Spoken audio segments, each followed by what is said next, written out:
नमस्कार दोस्तों, आइए जानते हैं सिंधु घाटी सभ्यता का इतिहास। कभी कभी इतिहास अपनी सबसे बड़ी कहानियां रेत के नीचे छिपा देता है। सदियों बाद जब समय की परतें हटती हैं, तब उन कहानियों का सच सामने आता है। 3300 ईसा पूर्व दुनिया अभी जनजातियों में बंटी थी, पर इस क्षेत्र में एक शांत क्रांति जन्म ले रही थी। एक ऐसी सभ्यता जो आने वाली सदियों में मानव विकास की दिशा तय करने वाली थी। यहाँ मौसम अनुकूल था, नदी जीवन दे रही थी और लोग बसावटें बनाने लगे थे। यही बनने वाला था प्राचीन दुनिया का सबसे संगठित नगर तंत्र। 1921 में दयाराम साहनी ने हड़प्पा की मिट्टी में कुछ असामान्य देखा। अजीब आकार की ईंटें, मनकों के टुकड़े और असंख्य पुरावशेष। शुरुआत में लगा एक पुरानी बस्ती होगी, पर अगले ही वर्ष 1922 में जब आर.डी. बनर्जी ने मोहनजोदड़ो के टीले खोदे, दुनिया दंग रह गई। ईंटों की व्यवस्थित दीवारें, सड़कें, घर, हर घर के सामने व्यवस्थित नालियां। ये सिर्फ बस्ती नहीं थी, ये एक खोई हुई सभ्यता थी।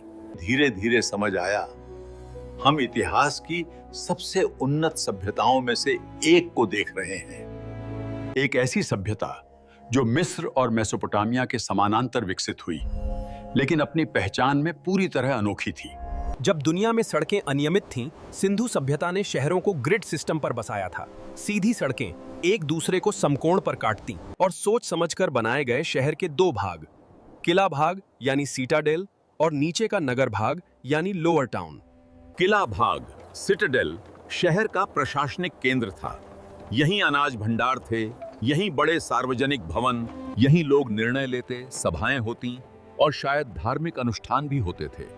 सिटाडेल हर शहर का दिमाग था। नगर भाग, घर पक्की ईंटों से बने, हर घर में कुआं, स्नान घर और हवादार खुला आंगन। ये वो सभ्यता थी जहां कोई छोटा बड़ा नहीं, सुव्यवस्थित था।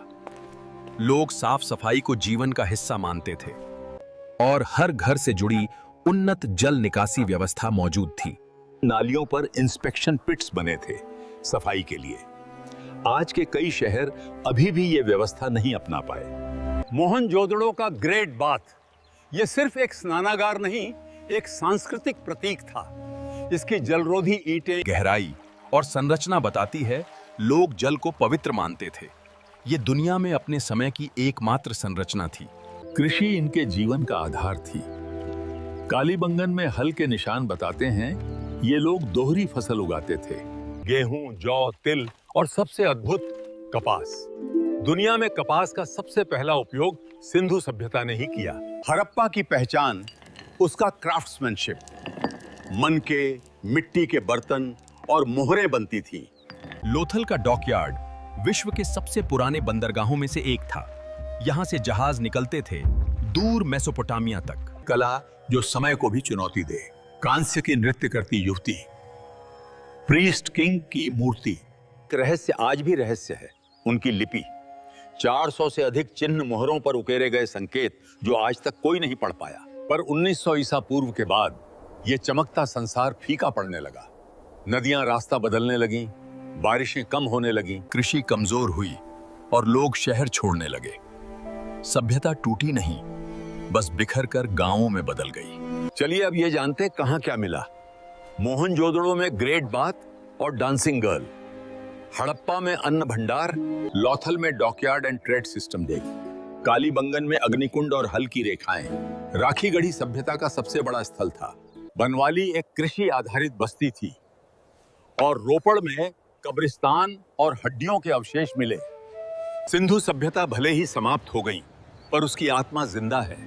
हमारे शहरों की योजनाओं में, हमारी स्वच्छता की परंपरा में, हमारे शिल्प और कला में और हमारी संस्कृति में। यह सभ्यता सिर्फ अतीत नहीं, हमारी जड़ों का प्रमाण है। यह था हमारी सिंधु घाटी सभ्यता का इतिहास। इसी तरह वैदिक काल का इतिहास जानने के लिए चैनल सब्सक्राइब करें। नमस्कार।